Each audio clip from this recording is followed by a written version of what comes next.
Welcome to the League of Legends Patch Preview. I'm Freak and I'm here with Morello, lead champion designer. Together, we'll be discussing some of the gameplay changes coming into the next update for League of Legends. Note that this video does not cover every single change, but will explain our thought process behind some of our decisions. We're making two small changes to Twisted Fate.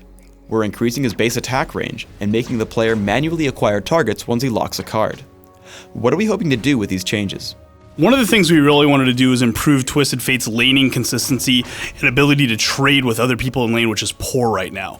Not only can Twisted Fate now trade more effectively with other auto attackers since he has a similar range, Pick a Card now has similar range to spells as well. This lets him trade with characters like Ahri or not come out in unfavorable or completely unsafe positions when laning against a multitude of characters. The manual acquisition of Pick a Card is a quality of life change. A lot of TF players express frustration with gold card would come up and then accidentally fire against a target you didn't intend to. This will make it so TF really has control over the targets he picks, and he has to choose the most effective target as opposed to accidentally firing it at the wrong target due to fate or weird circumstances. We're nerfing the healing per stack on Tryndamere's Bloodlust. Why are we nerfing Tryndamere? It's almost impossible to push Tryndamere out of lane when he's doing well.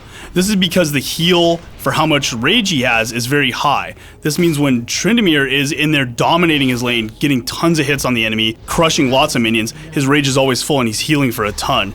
This doesn't leave a lot of counterplay options to the enemy laner.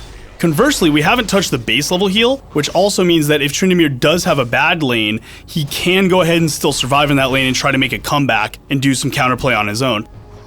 We're replacing the Perseverance Mastery in the utility tree with Strength of Spirit, which converts maximum mana into bonus health regeneration. Why are we making this change?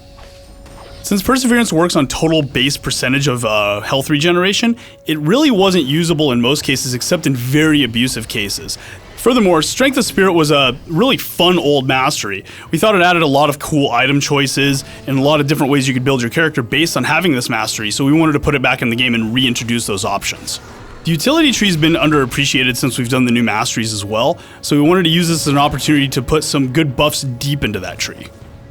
We're introducing a lot of new runes in the new patch to replace the dodge runes that we're removing and refunding in the near future. These new runes have stats like hybrid armor and magic penetration, gold over time seals, bonus percentage health, lifesteal, and spell vamp. What are the goals with these new runes? Simply put, the first reason is new runes are cool and make more options for players. Players like to experiment with crazy builds, find their own niche of the way they like to build champions, and new runes just allow you to do that better. Percent health runes are a natural fit on champions who have health that they get from abilities or other statistics that scale on health. For example, Cho'Gath with his feast is really good with this, Vladimir with his passive is very good, as well as Volibear who has a health scaling ability.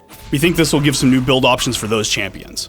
Hybrid penetration runes are something that not only fans have been asking for a while, but also really gives that kind of like, oh, do I build armor or magic pen on characters like Akali or Jax or Kayle or other champions who scale on both magic and physical damage? For these hybrid characters, these new runes will give you more total penetration than alternating magic and armor penetration runes would on their own. I wanted to talk for a second about the new Lifesteal and Spell Vamp quintessences. Even though we've been reducing some of the amount of sustain in our game through our support changes and other such adjustments we've been doing, Lifesteal and Spell Vamp are in kind of a different category. The reason for this is because they require some risk or some opportunity costs in order to get the sustain back. So, for example, to use Lifesteal, you have to start auto-attacking more than you normally would, or you have to engage with other champions. This makes for some interesting decisions on these champions, as opposed to them just passively getting health back. Thanks for tuning in to the League of Legends Patch Preview. Please subscribe to the Riot Games YouTube channel above, and don't forget to thumbs us up just below the video.